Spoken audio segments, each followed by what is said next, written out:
I'm Julie Lemon. This feature presentation is brought to you by the Blue Crab Conservatives. The Blue Crab Conservatives is an organization formed in Southern Maryland by concerned citizens who desire to see our free market principles and our need to protect our environment work together as common goals and are not believed to be mutually exclusive. We are here today with Tommy McKay, former president of the Board of County Commissioners for St. Mary's County and a former commissioner for Maryland's Critical Areas Commission, which oversees the state's environmental regulations concerning the bay and its tributaries. Welcome. Thank you, Julie. Thanks for having me. I appreciate it.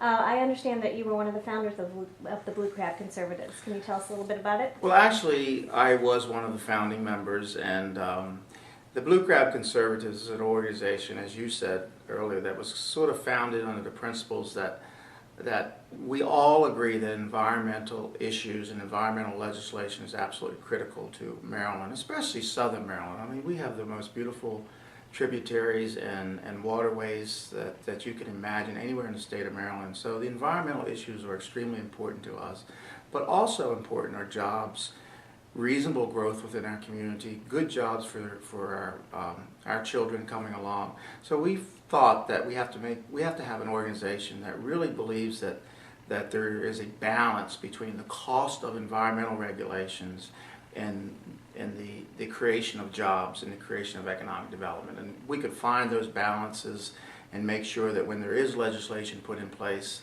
that is new and different, that it's been tested, they're truly determined that there's going to be positive results for the cost of that legislation.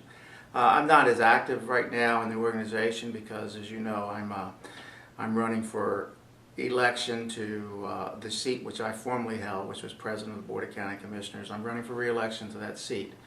I chose 4 years ago to run for Senate and not seek re-election at that time, and of course I lost that race, and so for lots of reasons I'm ready to get back into that seat and try to pick up where I left off. Well, I understand that you are a local businessman. You're the president of McKay's Food Stores. You have 5 supermarkets in St. Mary's County. Also the publisher for Southern Maryland Publishing, which produces 3 newspapers in Southern Maryland. Is that correct? That's right, Julie, I am. So what makes you want to seek re-election to the Board of County Commissioners, President? You know, my wife, Lachelle, asks me that question quite often, but she's been a great supporter in this effort. And the truth is that I have plenty of other things to do, and that certainly is the case. I tell people all the time, I say, if you want to do me a favor, vote for my opponent. If you want to do yourself and your family and your community a favor, vote for me. And I say that because, and I chose to run for re-election because I'm very concerned about the spending that's going on at all levels of government today. I'm very concerned about small businesses and the inability to create jobs. I'm very concerned about the confidence that both consumers and small businesses have in government. And that confidence level is really hurting us out here in the business world and even in the jobs world. People's income levels are very flat, and so I worry about what our business will look like 10 years from now. I worry about what this community will look like 10 years from now. If we keep this level of government spending going, if we keep this level of government regulation going as it's been going for the last 4 years, I think it's going to be to our detriment, not to our benefit, and that's why I really feel like I need to do my part to make sure that this community is a good place for our children in the future. Okay.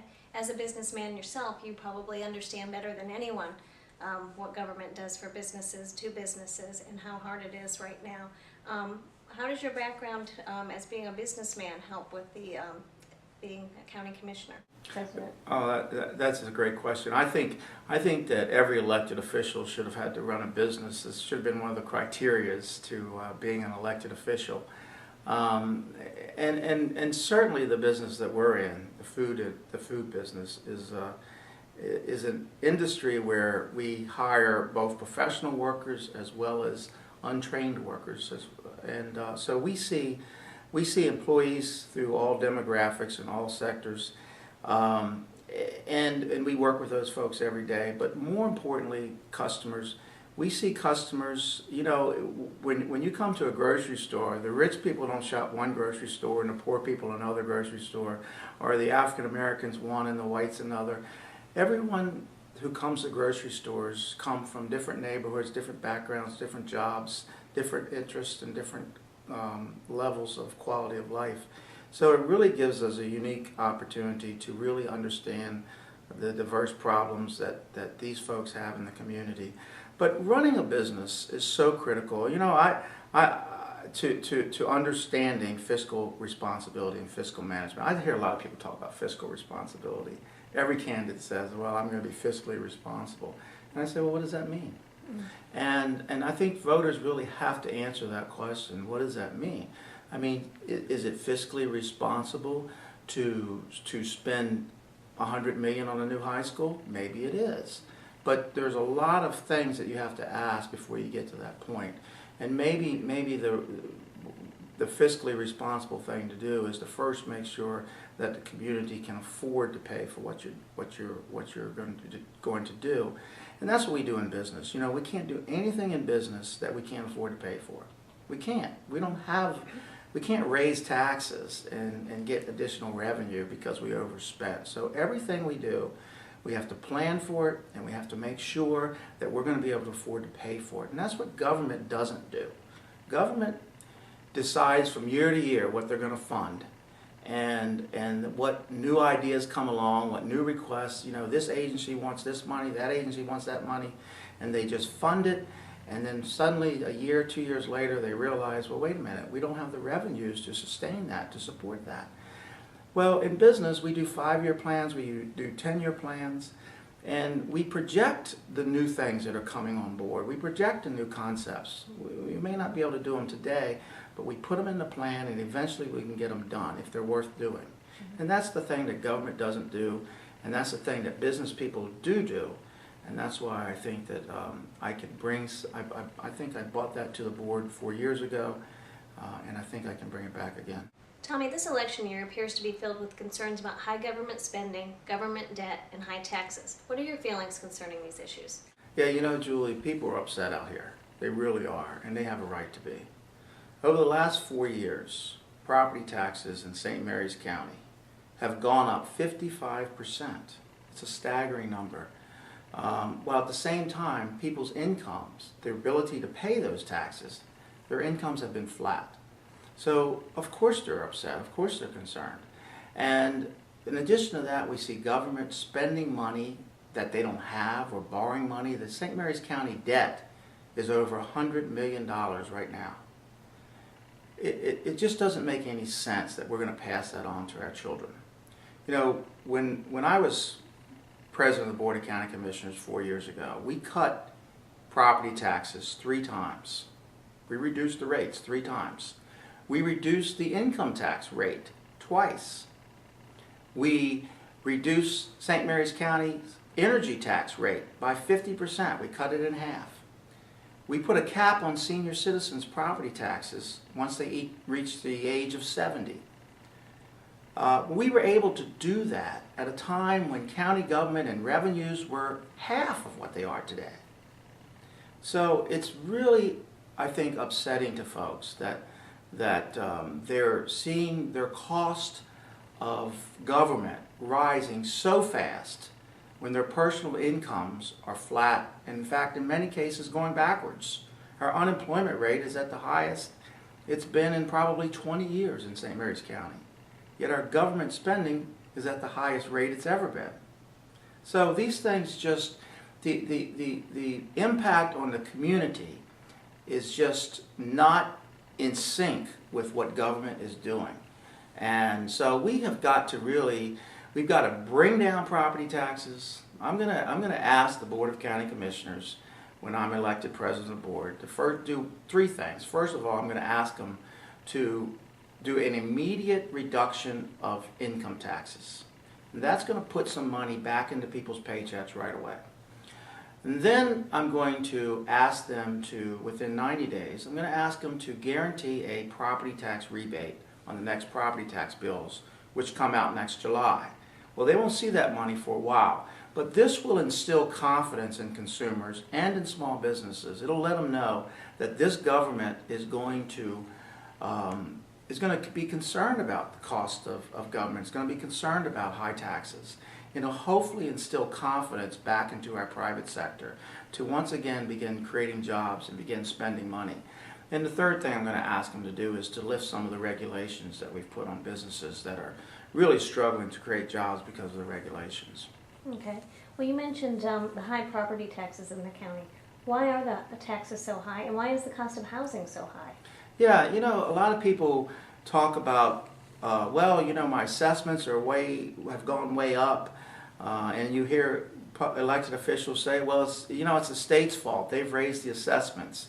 And the state elected officials say, well, it's the county's fault because they didn't lower the tax rates. It's a combination. It's both. But the truth of the matter is the commissioners can control it. The commissioners can keep the tax rates, keep the tax level at about where it was the year before, maybe 2 or 3% above if the income levels are 3 or 4% above. You know, I always looked at that. I always said, well, is the income level in the community, is it rising at about 5% or 4%? Well, we need to keep taxes below that, tax increases just below that. Mm-hmm. That way the consumers, the citizens, they don't fall behind because of government. They're actually getting a little bit ahead because of government each year. So the state does the assessments, and they use some information that in a lot of cases is a little bit old, maybe a year or so old. So they're a little bit behind the market trends. And so I think that we could do a better job on the assessment side.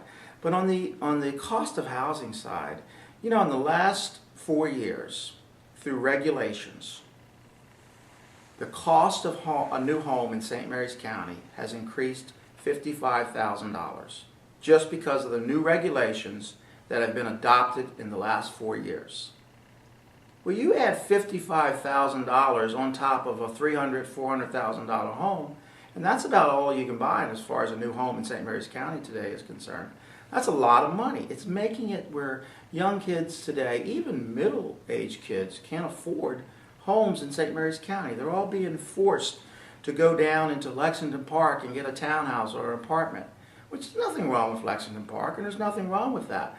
But the American dream of owning a home should be available to kids and young folks in St. Mary's County.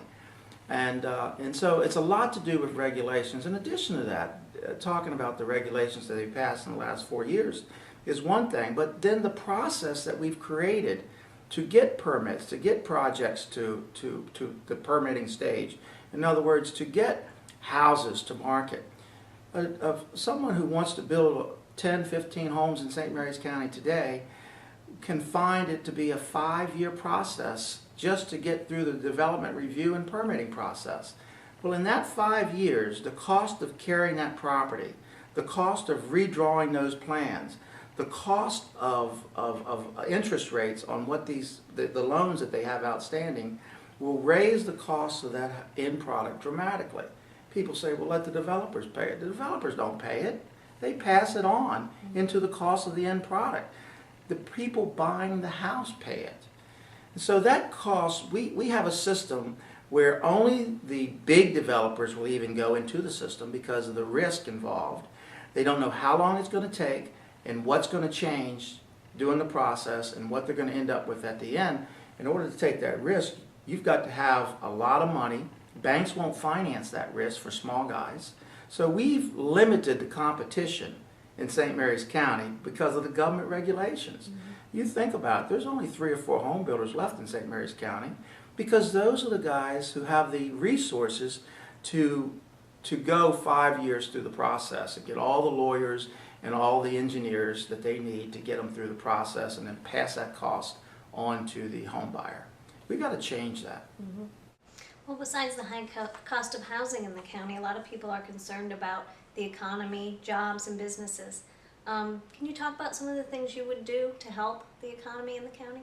Well, I talked about the issue of taxes. I really believe that if we can lower our income taxes immediately, and it's going to be more of a sense of public confidence than anything, and that's what we're trying to do.